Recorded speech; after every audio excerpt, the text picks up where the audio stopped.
Have you ever found yourself feeling insignificant or powerless when confronted with an overwhelming challenge? Have you ever experienced the daunting feeling that everyone and everything seemed to be working against you, even as you tried to stand firm in doing what you knew was right? If these feelings resonate with you, then you might find that you share more in common than you realize with one of the most renowned kings in history. Prepare to embark on an inspiring exploration of the life of David, a humble shepherd who rose to become Israel's most cherished king and was famously described as a man after God's own heart. But let's not misunderstand his story. David was far from perfect. His life was marked by soaring triumphs as well as crushing defeats, moments of profound faith and times of personal failure. This very mixture of human frailty and divine purpose is what makes his journey so compelling and relatable to our own lives today. Let us start at the very beginning, exploring the remarkable and improbable rise of a young shepherd to the court of the king. Our narrative opens in Bethlehem, a modest and unassuming town situated on the outskirts of Jerusalem. Here we encounter the household of Jesse, a seemingly ordinary man, yet destined to be part of a lineage that would alter the trajectory of Israel's history forever.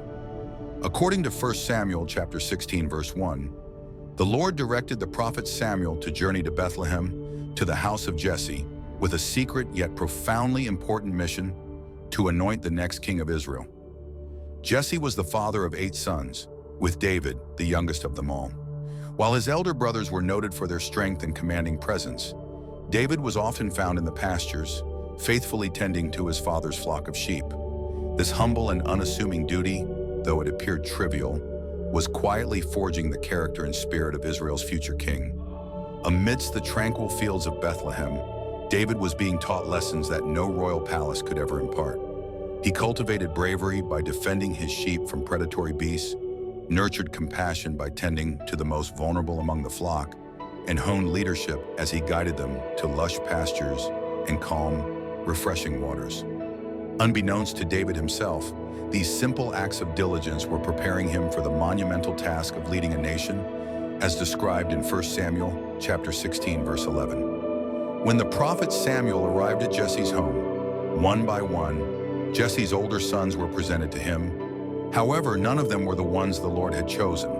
Puzzled by this, Samuel inquired of Jesse, asking whether he had any other sons.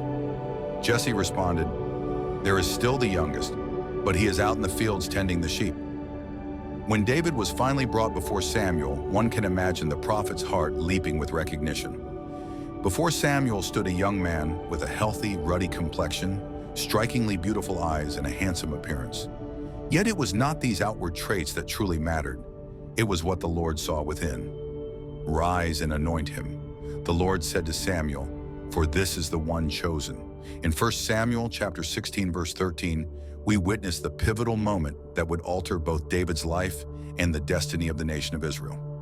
Samuel took the horn of oil and ceremonially anointed David, right there in the presence of his older brothers.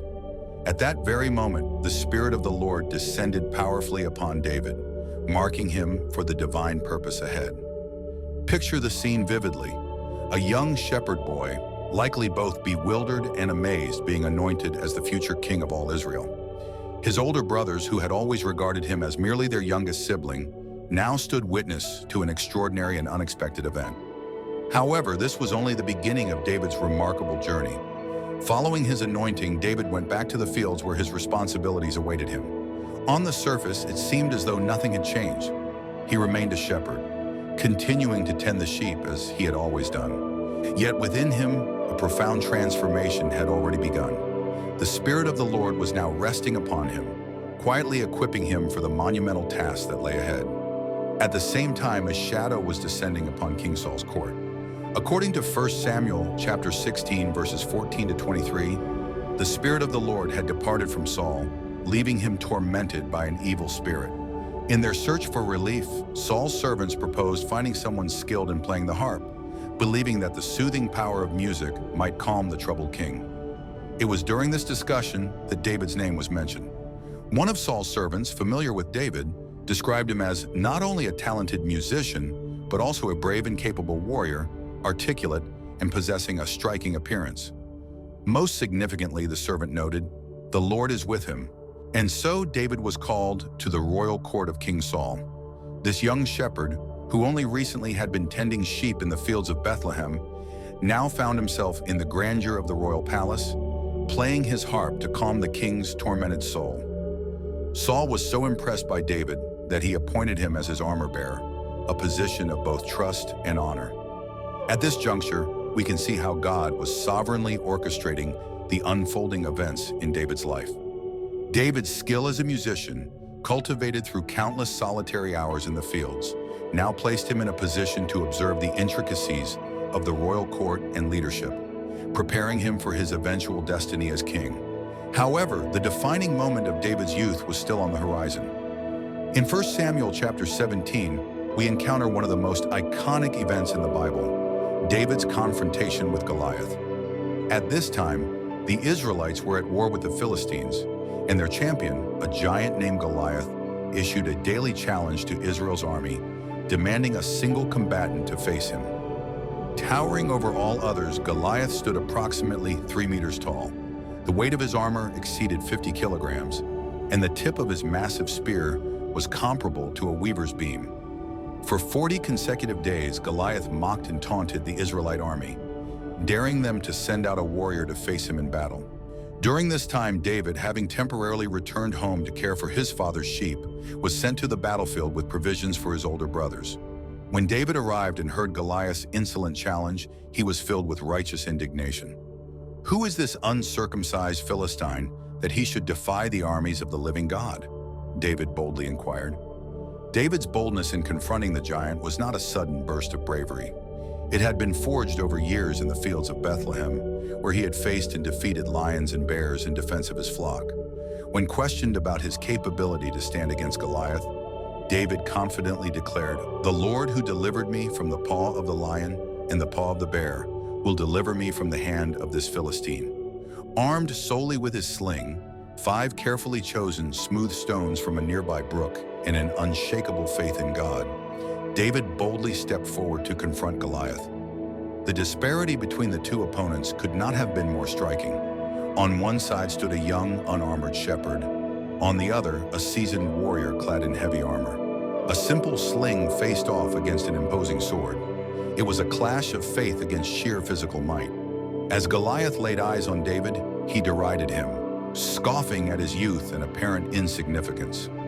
"Am I a dog that you come to me with sticks?" the giant sneered mockingly. Yet David's reply was filled with such conviction and faith that his words would resonate for generations to come. "You come to me with a sword, a spear, and a javelin, but I come to you in the name of the Lord of hosts, the God of the armies of Israel, whom you have defied." With a single well-aimed stone from his sling, David struck Goliath squarely in the forehead. The mighty giant collapsed to the ground. In a moment, what seemed utterly impossible had become reality. The humble shepherd had triumphed over the fearsome warrior. Faith had prevailed over fear and overwhelming odds. David's victory was far more than a military success.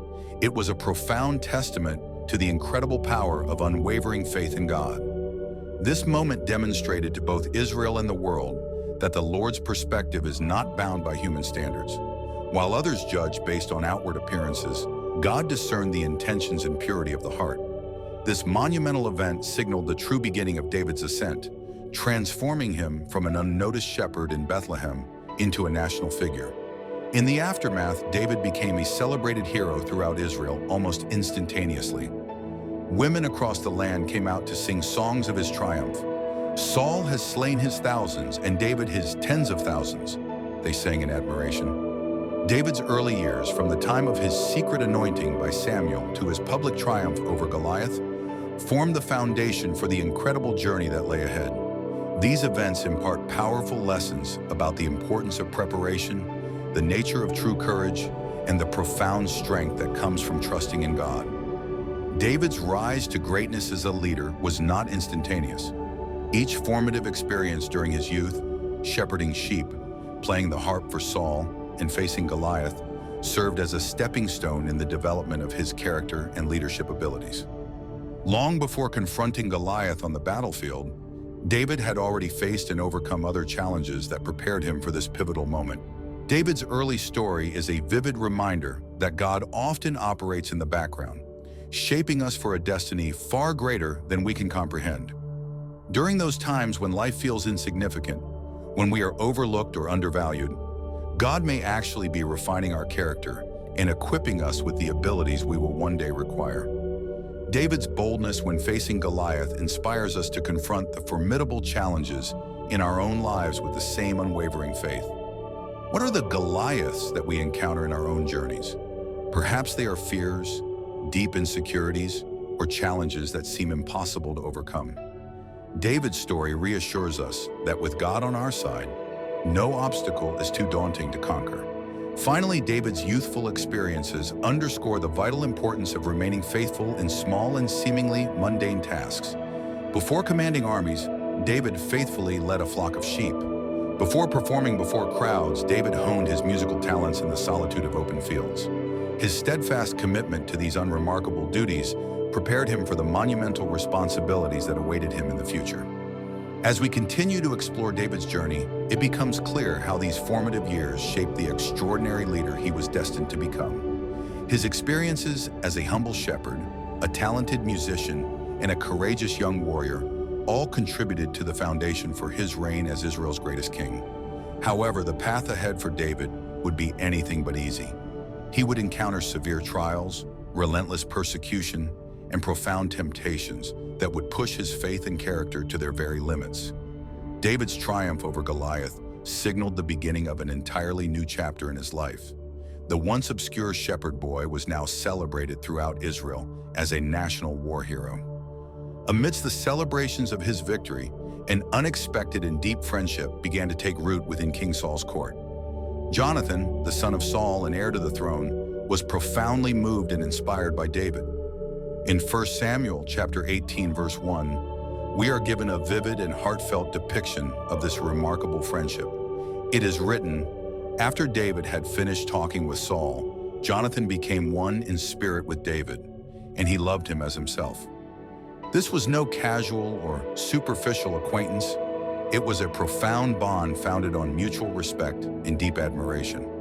The extraordinary depth of this friendship is revealed through Jonathan's selfless actions.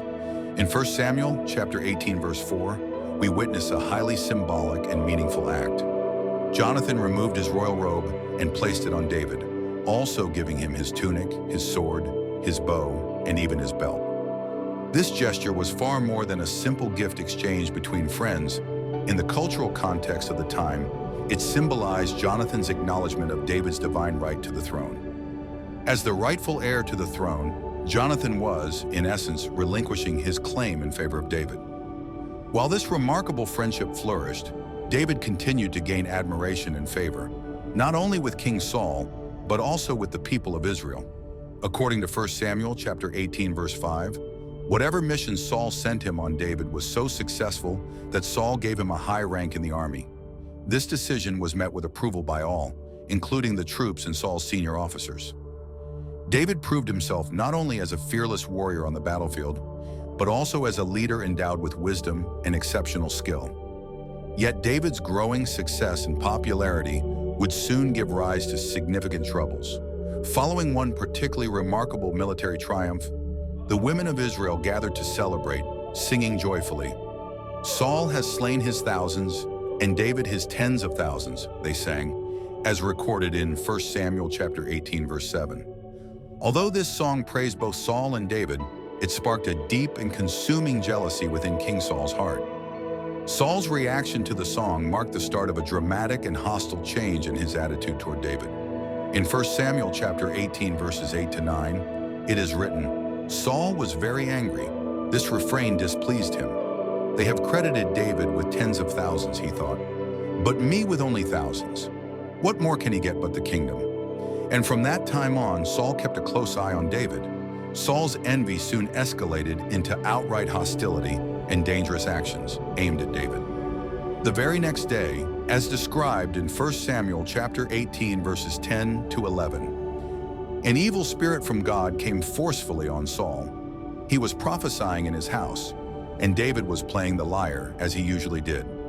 Saul had a spear in his hand and hurled it, saying to himself, "I'll pin David to the wall." But David eluded him twice. This episode marked the start of a prolonged period during which Saul relentlessly pursued and attempted to kill David.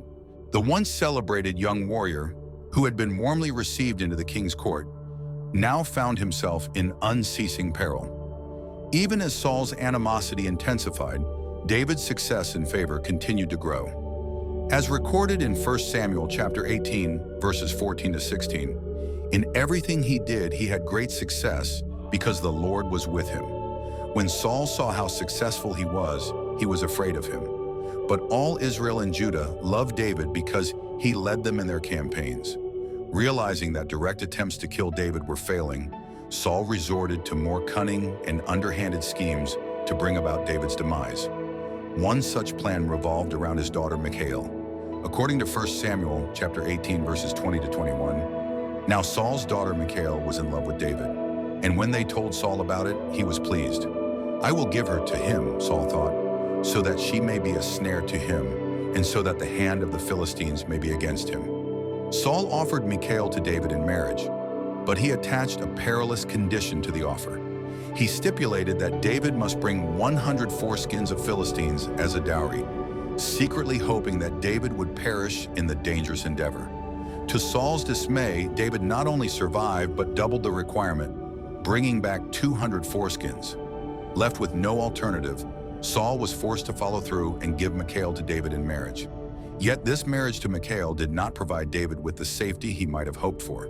Saul's hostility toward David only continued to escalate. In 1 Samuel chapter 19, verse 1, it is written, "Saul told his son Jonathan and all his attendants to kill David. But Jonathan had taken a great liking to David." This passage highlights how the deep friendship between David and Jonathan became essential to David's survival during this turbulent time. Risking his standing in the royal court, Jonathan interceded on David's behalf. In 1 Samuel chapter 19, verses 4 to 5, Jonathan pleaded, "Let not the king do wrong to his servant David. He has not wronged you, and everything he has done has brought great benefit to you. He risked his own life when he faced the Philistine in battle. The Lord brought about a great victory for all of Israel, and you were there to witness it and rejoice. Why then would you bring harm to an innocent man like David by killing him without just cause?" For a brief time, Saul was persuaded by Jonathan's reasoning and made an oath.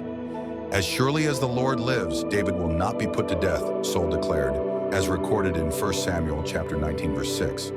However, this period of peace was fleeting. Before long, the evil spirit once again descended upon Saul, driving him to attempt David's life with his spear. Though David evaded the attack, it became painfully clear that his life was no longer secure within Saul's court. At this critical juncture, Michal, David's wife, played an instrumental role in aiding his escape. In 1 Samuel chapter 19, verses 11 to 12, it is written, "Saul sent messengers to David's house to watch it and to kill him in the morning. But Michal, David's wife, warned him, 'If you don't run for your life tonight, tomorrow you will be killed.' So Michal let David down through a window, and he fled and escaped. This marked the beginning of David's long and arduous period of exile. The man who had once been celebrated as Israel's hero and a favorite within the royal court was now reduced to living as a fugitive, constantly on the run in his own land. Throughout this time of uncertainty, David sought refuge and assistance in several different places. His first stop was at Nob, where he approached the priest Ahimelech. To conceal his dire situation, David falsely claimed to be on a secret mission for the king. Unaware of the potential risks, Ahimelech provided David with consecrated bread for sustenance and the sword of Goliath as a weapon. While this act of kindness may have seemed inconsequential at the time, it would later have devastating consequences. Later, Doeg the Edomite, who had witnessed the exchange, reported it to Saul. This act of betrayal resulted in the massacre of Ahimelech and numerous other priests at Nob. From Nob, David escaped to Gath, a Philistine city, where he resorted to feigning insanity to avoid being identified as the celebrated Israelite warrior who had slain Goliath. Subsequently, David sought refuge in the cave of Adullam. According to 1 Samuel chapter 22, verse 2, all those who were in distress or in debt or discontented gathered around him, and he became their commander. Meanwhile, Saul persisted in his relentless and obsessive pursuit of David. The king's fixation on destroying David drove him to commit heinous acts, such as the slaughter of the priest at Nob, who had unknowingly provided assistance to David. During this turbulent period, David was presented with two significant opportunities to kill Saul, yet he steadfastly refused to act on either. The first opportunity took place in the cave of En-Gedi. Saul entered the cave to relieve himself, completely unaware that David and his men were concealed within. In 1 Samuel chapter 24 verses 4 to 6, we read the men said, "This is the day the Lord spoke of, when he said to you, I will give your enemy into your hands for you to deal with as you wish." Then David crept up unnoticed and cut off a corner of Saul's robe. Afterward, David was conscience-stricken for having cut off a corner of his robe. And he said to his men, "The Lord forbid that I should do such a thing to my master, the Lord's anointed, or lay my hand on him, for he is the anointed of the Lord." The second chance arose when David infiltrated Saul's camp under the cover of night and discovered the king sleeping. Once again, David chose not to harm Saul. In 1 Samuel chapter 26 verses 9 to 11, David said, "Don't destroy him. Who can lay a hand on the Lord's anointed and be guiltless? Who can lay a hand on the Lord's anointed and be guiltless? As surely as the Lord lives, the Lord himself will strike him, or his time will come, and he will die, or he will go into battle and perish. But the Lord forbid that I should lay a hand on the Lord's anointed." These actions vividly illustrate David's profound reverence for God's established authority, even when that authority, in the form of Saul, was being wielded unjustly against him. David understood that, despite Saul's significant shortcomings, he was still the anointed king of Israel, and it was not David's place to seize the throne through violent means. Saul's relentless pursuit of David stretched on for years, driving David to live as a fugitive, not only within Israel but even among its enemies. Throughout this difficult period, David penned many of the Psalms that we treasure today, pouring out his anguish, steadfast trust in God, and unwavering commitment to faithfulness. This prolonged time of fleeing and exile was a vital season of personal growth and spiritual formation for David. Stripped of the comforts of palace life and the accolades of military triumphs, David was forced to place his complete trust in God amidst extraordinarily challenging circumstances. During this time, he cultivated invaluable leadership skills, gathering and effectively commanding a diverse group of followers. These formative experiences served to prepare David for the immense responsibilities he would later bear as king over Israel. Saul's relentless hunt for David finally came to an end, with Saul's death during a fateful battle against the Philistines. Faced with a hopeless situation, Saul took his own life rather than face the humiliation of being captured by his enemies. When the tragic news reached David, his response was not one of triumph, but of deep lamentation. In 2 Samuel chapter 1 verses 19 to 24, part of David's poignant lament is recorded, "Your glory. Israel lies slain on your heights. How the mighty have fallen, Saul and Jonathan. In life they were loved and admired, and in death they were not parted. They were swifter than eagles. They were stronger than lions. Daughters of Israel, weep for Saul, who clothed you in scarlet and finery, who adorned your garments with ornaments of gold." This heart-wrenching lament reflects David's noble character and capacity for grace. Despite enduring years of persecution, David was able to acknowledge the virtues of Saul and honor his legacy with heartfelt sincerity. Furthermore, David's sorrowful lament for Jonathan is profoundly touching, emphasizing the deep and abiding bond of their friendship. David's transformation from a trusted friend of the king to a hunted fugitive was a long and arduous journey. Yet these trials served to refine and fortify David's character. He gained invaluable lessons in humility, patience, and unwavering trust in God, qualities that would be essential in his eventual role as Israel's king. The story of David's relationship with Saul provides profound insights into leadership, the corrosive effects of jealousy, the power of genuine friendship, and the importance of faithfulness to God. It reveals how envy can consume and corrupt even those chosen by God, while integrity and faith can sustain individuals through even the harshest of trials. As David prepared to take his place on the throne that God had promised him long before, he brought with him the hard-earned lessons from his years of persecution and exile. These formative experiences would deeply influence his leadership as king and his relationship with God throughout the rest of his life. The tragic news of Saul and Jonathan's deaths was delivered to David by a young Amalekite. This messenger, hoping to curry favor with David, falsely claimed that he had delivered the final blow to Saul at the king's own request. Instead, the messenger's expectations were dashed by David's decisive and unexpected response, as recorded in 2 Samuel chapter 1, verses 14 to 16. Then David asked him, "Why weren't you afraid to lift your hand to destroy the Lord's anointed?" Then David called one of his soldiers and said, "Go kill him." So he struck him down and he died. For David had said to the Amalekite, "You are responsible for your own death, for your own mouth testified against you when you said, 'I killed the Lord's anointed.'" This act showcased David's profound reverence for the authority established by God, even when that authority had been misused against him personally.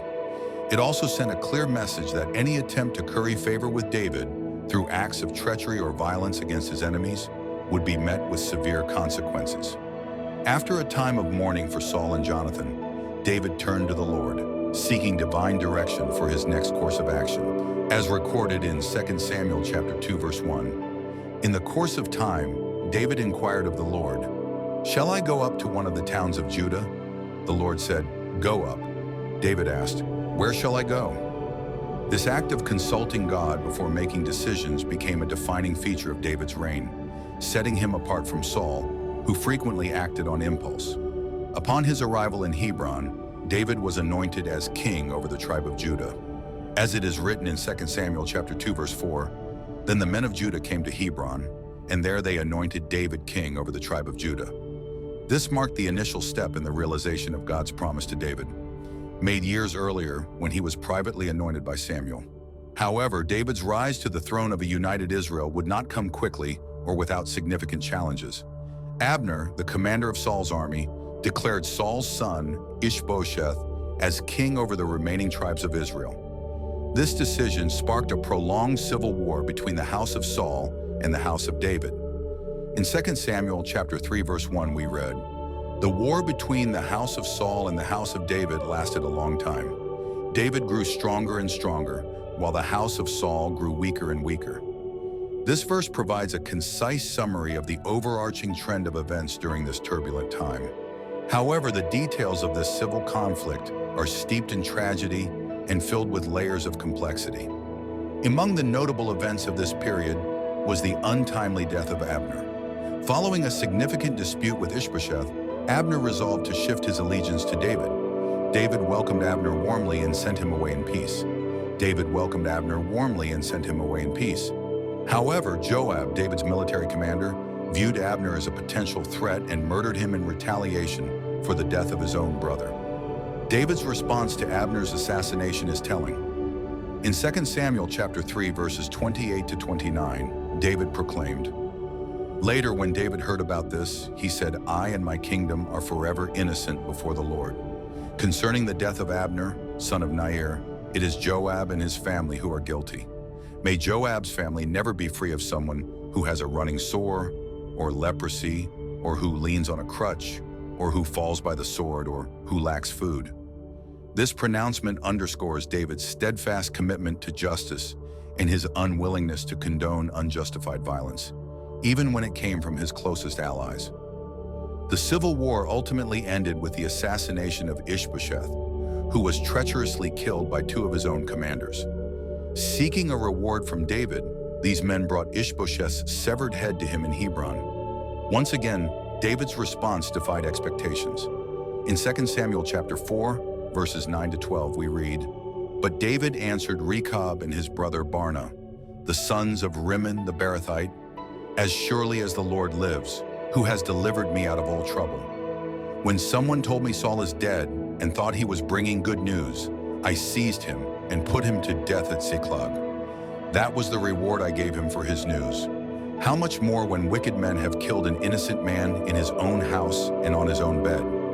Shouldn't I now demand his blood from your hand and rid the earth of you?' So David gave an order to his men, and they killed them. They cut off their hands and feet and hung the bodies by the pool in Hebron. But they took the head of Ishbosheth and buried it in Abner's tomb at Hebron." With Ishbosheth's death, the path was finally cleared for David to ascend as king over all of Israel. The unification of the kingdom is described in 2 Samuel chapter 5, verses 1 to 3. All the tribes of Israel came to David at Hebron and said, "We are your own flesh and blood.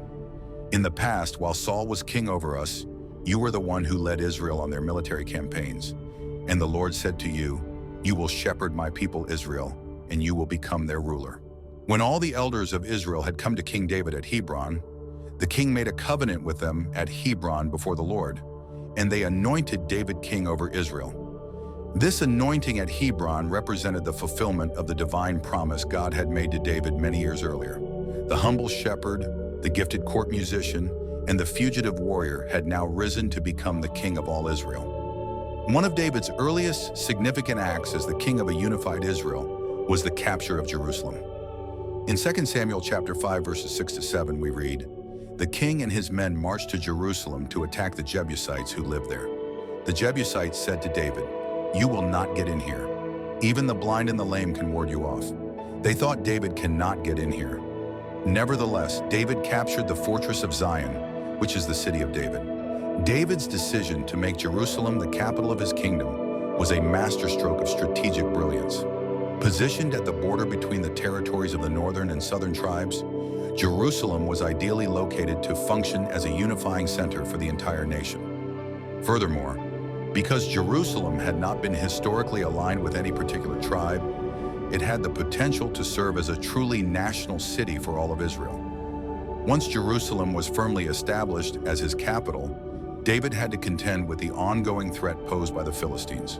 This confrontation is described in 2 Samuel chapter 5, verses 17 to 21. When the Philistines heard that David had been anointed king over Israel, they went up in full force to search for him. But David heard about it and went down to the stronghold. Now the Philistines had come and spread out in the valley of Rephaim. So David inquired of the Lord, "Shall I go and attack the Philistines? Will you deliver them into my hands?" The Lord answered him, "Go, for I will surely deliver the Philistines into your hands."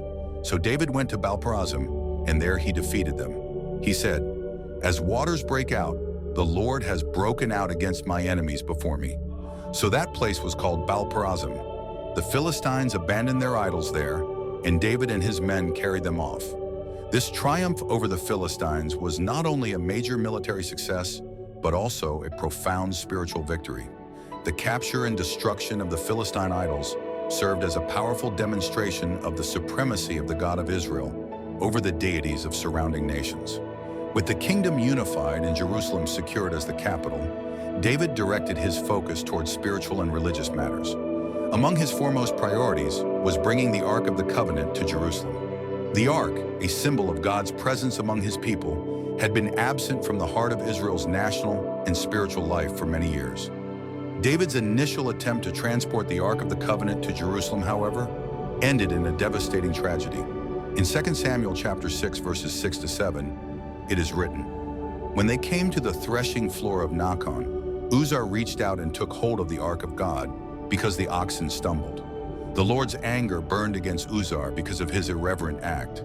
Therefore God struck him down, and he died there beside the Ark of God." This sobering incident served as a powerful reminder to David and all of Israel about God's absolute holiness and the necessity of adhering strictly to his commands. After leaving the ark in the house of Obed-Edom for 3 months, during which time the household was richly blessed, David carefully planned a second attempt to bring it to Jerusalem. On this occasion, the ark was transported in the strict accordance with God's instructions, carried on poles by the Levites as prescribed in the law. The arrival of the ark in Jerusalem was a moment of jubilant celebration. In 2 Samuel chapter 6, verses 14 to 15, it is recorded, "Wearing a linen ephod, David danced before the Lord with all his might, while he and all Israel brought up the ark of the Lord with shouts and the sound of trumpets." David's exuberant dance before the ark was an unrestrained act of worship and total devotion to the Lord. However, not everyone shared in the joy or appreciated this expression of worship. Michal, Saul's daughter and David's wife, looked upon his actions with disdain and criticized him harshly. David's reply to Michal, found in 2 Samuel chapter 6, verses 21 to 22, offers a profound glimpse into his heart and priorities. David said to Michal, It was before the Lord who chose me rather than your father or anyone from his house, when he appointed me ruler over the Lord's people, Israel. I will celebrate before the Lord. I will become even more undignified than this, and I will be humiliated in my own eyes. But by these slave girls you mentioned, I will be held in honor. Now that the Ark of the Covenant was securely established in Jerusalem, David longed to construct a permanent temple to serve as its resting place. However, God's plans for the temple differed from David's intentions. In 2 Samuel chapter 7, verses 5-7, God's response to David is delivered through the prophet Nathan. Go and tell my servant David, this is what the Lord says. Are you the one to build a house for me to dwell in? I have not dwelt in a house since the day I brought the Israelites up out of Egypt. To this day I have been moving from place to place with a tent as my dwelling, wherever I have moved with all the Israelites.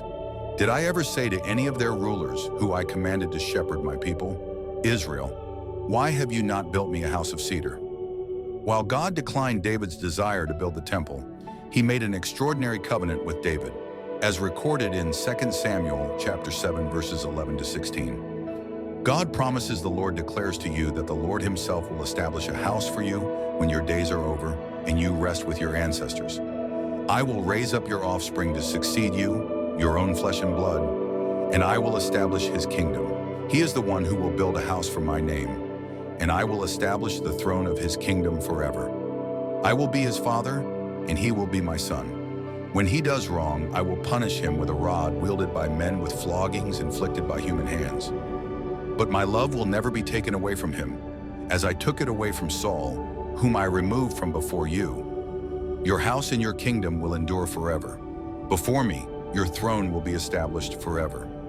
This monumental declaration, known as the Davidic covenant, is one of the pivotal moments in the entire history of Israel.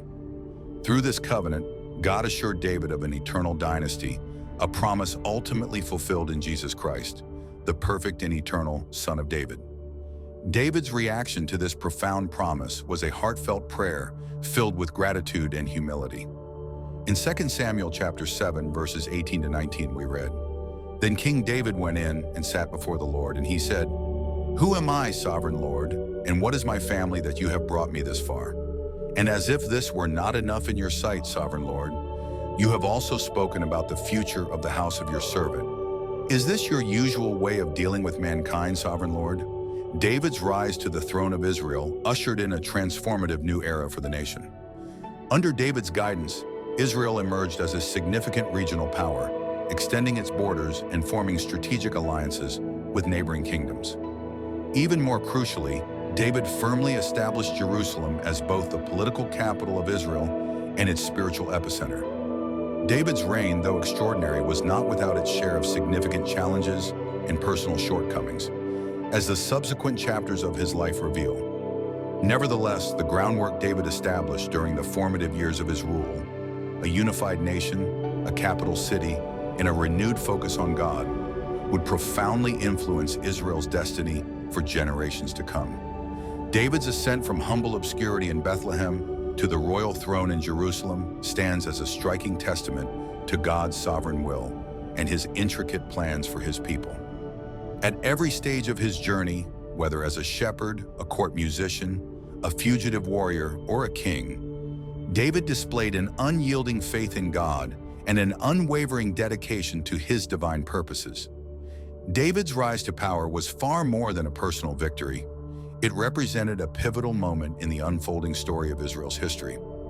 Under David's leadership, Israel discovered a newfound sense of unity, strength, and a clear focus on its divine purpose. By designating Jerusalem as the nation's capital and establishing the Ark of the Covenant there, David set the stage for what would become the heart of Jewish worship for centuries to come. The Davidic covenant, through which God promised an everlasting dynasty, extended beyond David's earthly kingdom to a glorious and eternal messianic hope. This divine promise became a cornerstone of Israel's faith and hope, ultimately fulfilled in the person of Jesus Christ, the Messiah. David's life story offers profound lessons about the virtues of patience, the strength found in perseverance, and the importance of trusting in God's perfect timing.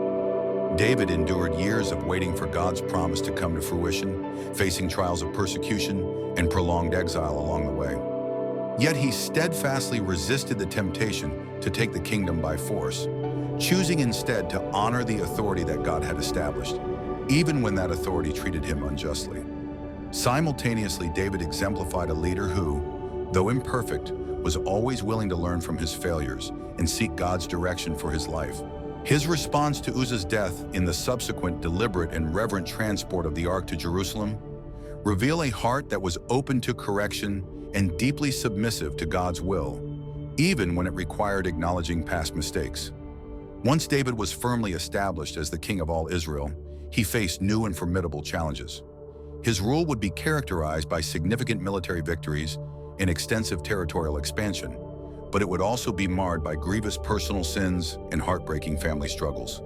Nevertheless, the firm foundation David laid, marked by a profound reliance on God, a dedication to justice, and a heart devoted to worship, would remain the defining traits of his reign and enduring legacy. The story of David's rise to power is far more than a tale of individual success. It stands as a powerful testimony to how God's transformative work can shape both a person's life and the destiny of a nation. It remains an inspiring and instructive narrative, reminding us that God often chooses the most unlikely individuals to fulfill his plans, and that true greatness is born from humble submission to his sovereign will. With the kingdom unified and Jerusalem firmly established as its capital, David shifted his focus toward expanding Israel's territory and solidifying its strength as a nation. His military endeavors were characterized by a series of remarkable victories. Some of these conquests are detailed in 2 Samuel chapter 8, verses 2-6. He also defeated the Moabites. He made them lie down on the ground and measured them with a cord. Every 2 measures of men he separated, one to be killed and one complete measure to remain alive. So the Moabites became subject to David and brought tribute.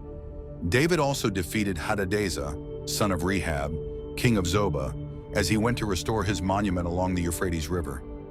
David captured 1,000 of his chariots, 7,000 cavalry and 20,000 foot soldiers. He hamstrung all the chariot horses except 100 of them. When the Arameans of Damascus came to help Hadadezer, king of Zobah, David struck down 22,000 of them. He put garrisons in the Aramean kingdom of Damascus, and the Arameans became subject to him and brought tribute. The Lord gave David victory wherever he went. These conquests not only extended the boundaries of Israel, but also brought immense wealth and resources to the kingdom. David consecrated much of the spoils of war to the Lord, reflecting his deep gratitude to God for granting him victory in battle. In addition to his military achievements, David's reign was distinguished by his commitment to justice and acts of compassion. In 2 Samuel chapter 9, verse 1, we see David asking, "Is there anyone still left of the house of Saul to whom I can show kindness for Jonathan's sake?"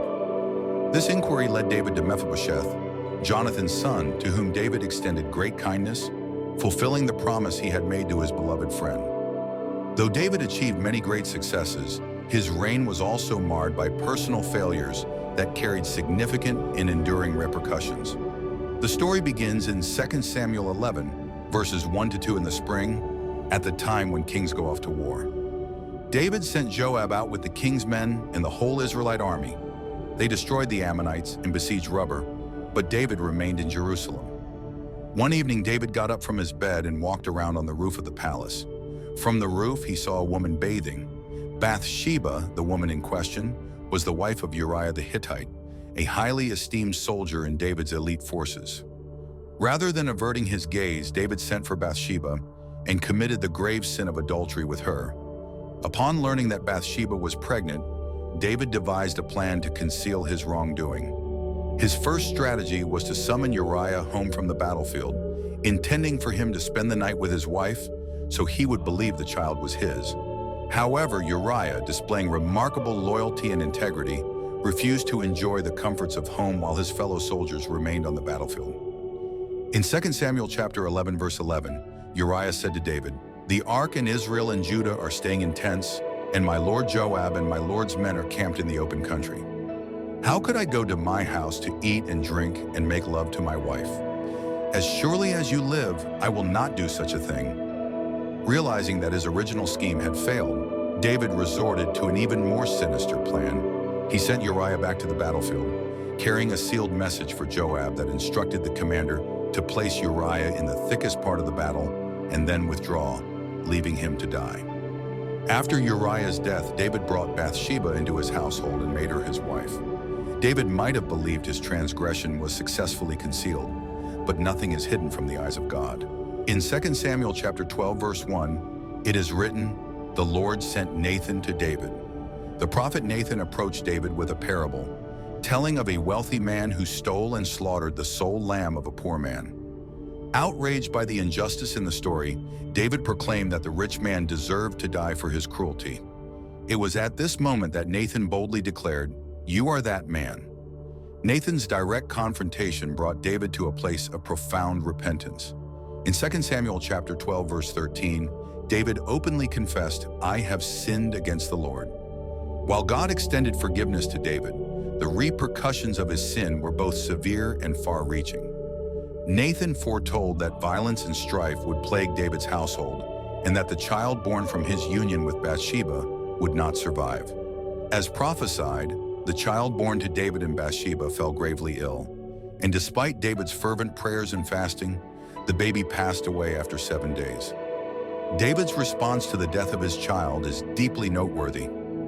In 2 Samuel chapter 12, verse 20, we read, "Then David got up from the ground, washed himself, put on lotions, and changed his clothes. He went into the house of the Lord and worshipped." When asked about his actions, David exhibited his trust in God's sovereignty. In 2 Samuel chapter 12, verse 23, he said, "But now that he is dead, why should I go on fasting? Can I bring him back again? I will go to him, but he will not return to me." The aftermath of David's sin unraveled over the ensuing years, bringing more turmoil to his household. One of Nathan's most harrowing prophecies came to pass when Amnon, David's eldest son, violated his half-sister Tamar. This despicable act set off a chain of revenge and rebellion within David's family, ultimately culminating in Absalom's insurrection. Absalom's uprising compelled David to flee Jerusalem, evoking memories of his earlier escape from Saul during his fugitive years. In 2 Samuel chapter 15, verse 30, we are presented with a poignant scene of David. But David continued up the Mount of Olives, weeping as he went. His head was covered, and he was barefoot. All the people with him covered their heads and were weeping as they went up. During this time of exile, David endured scorn and humiliation, yet he responded with remarkable humility and unwavering trust in God. When Shimei, a man from Saul's family, cursed him, David's response revealed his deep submission to God. Samuel chapter 16, verses 11 to 12. "Leave him alone. Let him curse me, for the Lord has told him to. It may be that the Lord will look upon my misery and restore to me his covenant blessing instead of his curse." Ultimately, Absalom's rebellion came to a tragic end with his death, despite David's explicit orders to spare his life. David's lament over Absalom's death stands as one of the most heart-rending passages in Scripture. In 2 Samuel chapter 18, verse 33, it is written, "The king was shaken. He went up to the room over the gateway and wept. As he went, he said, 'Oh, my son Absalom, my son Absalom, if only I had died instead of you. Oh, Absalom, my son, my son.'" Even amidst these personal tragedies, David's reign persisted with significant military successes and widespread prosperity for Israel. Nevertheless, near the close of his reign, David made another critical mistake by ordering an unauthorized census of the people. In 2 Samuel chapter 24, verse 10, David acknowledged his sin, saying, "After he had counted the fighting men, David was conscience-stricken, and he said to the Lord, 'I have sinned greatly in what I have done. Now, Lord, I beg you, take away the guilt of your servant. I have done a very foolish thing.'" This ill-advised census brought about a devastating plague that claimed the lives of 70,000 Israelites. The plague ceased only after David built an altar and offered sacrifices at the very site that would later serve as the foundation for the temple. David's reign, encompassing both its triumphs and its failures, serves as a vivid reminder of humanity's complexity and the enduring necessity of trusting in God. Despite his transgressions, David consistently demonstrated a heart attuned to God, seeking repentance and restoration whenever he faltered. This enduring devotion is why David is remembered as a man after God's own heart, even with his flaws. In the final years of his reign, David focused on preparing for a long-cherished project, the construction of a temple for the Lord. Although God revealed that David's son, rather than David himself, would build the temple, David wholeheartedly dedicated himself to making thorough preparations for this monumental task. 1 Chronicles chapter 22 verse 5 provides insight into David's determination, saying, David said, "My son Solomon is young and inexperienced, and the house to be built for the Lord should be of great magnificence, fame, and splendor in the sight of all the nations. Therefore I will make preparations for it." So David made extensive preparations before his death. David's unwavering commitment to the temple is evident in the vast wealth and resources he accumulated for the undertaking. In 1 Chronicles chapter 22 verse 14, David declares, "I have taken great pains to provide for the temple of the Lord, 100,000 talents of gold, 1,000,000 talents of silver, quantities of bronze and iron too great to be weighed, and wood and stone you may add to them." Beyond gathering materials, David meticulously organized the Levites and priests for their roles in the future temple. He assigned shifts for the priests, arranged for musicians and singers to lead worship, and appointed gatekeepers to maintain order within the temple. These extensive preparations highlight David's deep desire to ensure that worship of God would be carried out with the utmost reverence and precision after his passing. As David advanced in age, the matter of succession to the throne became increasingly urgent. Although God had designated Solomon as David's successor, Adonijah, one of David's other sons, attempted to seize the throne. This dramatic succession crisis is recorded in 1 Kings chapter 1. In response to Adonijah's threat, David took swift and decisive action to secure Solomon's position as the rightful heir. In 1 Kings chapter 1 verses 32 to 35, we read King David said, "Call in the priest, Zadok the prophet, Nathan and Benaiah son of Jehoiada." When they came before the king, he said to them, "Take your Lord's servants with you, and have Solomon my son mount my own mule, and take him down to Gihon. There have Zadok the priest and Nathan the prophet anoint him king over Israel. Blow the trumpet and shout, 'Long live King Solomon!' Follow him up to the throne, and he is to sit on my throne and reign in my place. I have appointed him ruler over Israel and Judah." Once Solomon was firmly established as his successor, David devoted himself to imparting his final instructions to Solomon and addressing the people of Israel. In 1 Kings chapter 2 verses 2 to 4, David offered Solomon timeless wisdom and counsel, saying, "I am about to go the way of all the earth. So be strong, act like a man, and observe what the Lord your God requires. Walk in obedience to him and keep his decrees and commands, his laws and regulations, as written in the law of Moses. Do this so that you may prosper in all you do and wherever you go, and so that the Lord may keep his promise to me. If your descendants watch how they live, and if they walk faithfully before me with all their heart and soul, you will never fail to have a successor on the throne of Israel." In his final recorded address, David spoke to the entire assembly of Israel. In 1 Chronicles chapter 29 verses 10 to 13, he delivered a magnificent prayer of praise and thanksgiving. David praised the Lord before the whole assembly, saying, "Praise be to you, Lord, the God of our father Israel, from everlasting to everlasting. Yours, Lord, is the greatness and the power and the glory and the majesty and the splendor, for everything in heaven and earth is yours. Yours, Lord, is the kingdom. You are exalted as head over all. Wealth and honor come from you. You are the ruler of all things. In your hands are strength and power to exalt and give strength to all. Now, our God, we give you thanks and praise your glorious name." After a life marked by great triumphs and painful failures, David passed away. In 1 Kings chapter 2, verses 10 to 11, it is written, "Then David rested with his ancestors and was buried in the city of David. He had reigned for 40 years over Israel, 7 years in Hebron and 33 in Jerusalem. Yet David's legacy endured far beyond his earthly life. His influence on the history and faith of Israel remains immeasurable.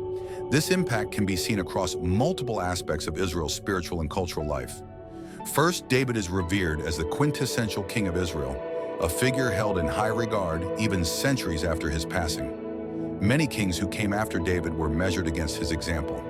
The phrase "a king like David" became a standard for describing a ruler who was both just and devout. Secondly, David's literary contributions, particularly in the form of the Psalms, represent a vital aspect of his enduring legacy.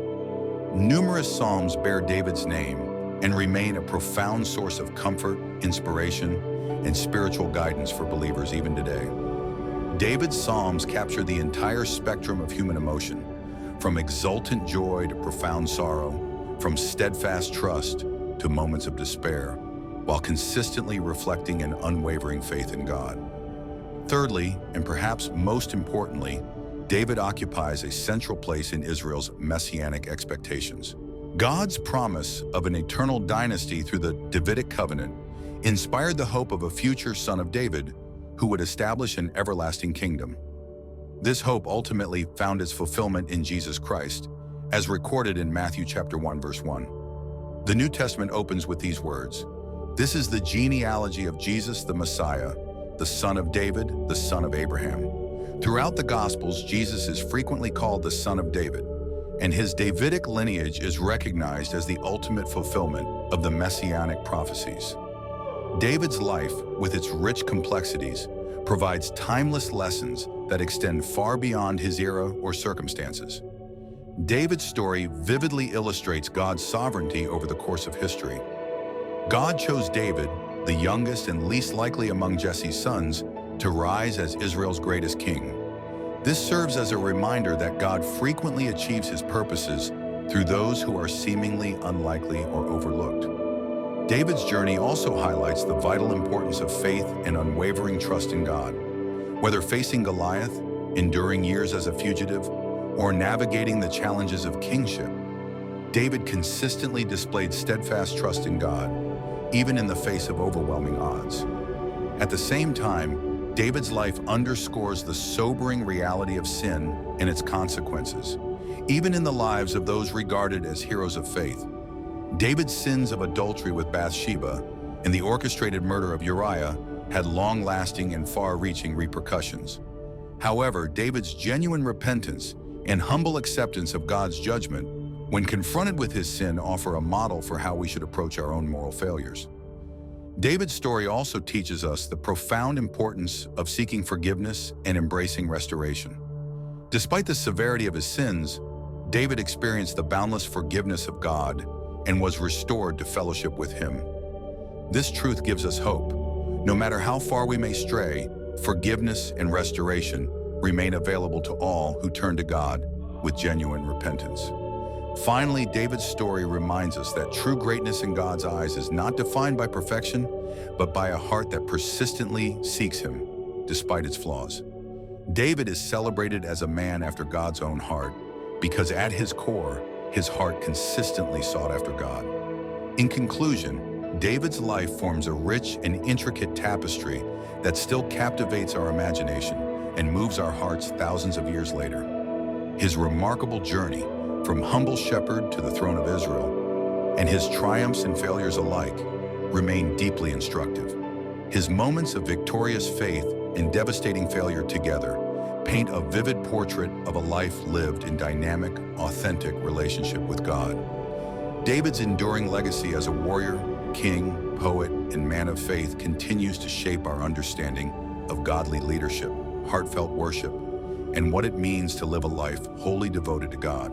His story reassures us that God can work through flawed individuals to achieve his perfect purposes, and that genuine greatness lies not in being without faults, but in consistently turning to God in every circumstance. May we, like David, aspire to be people after God's own heart, trusting in his grace, heeding his correction, and devoting our lives to his service.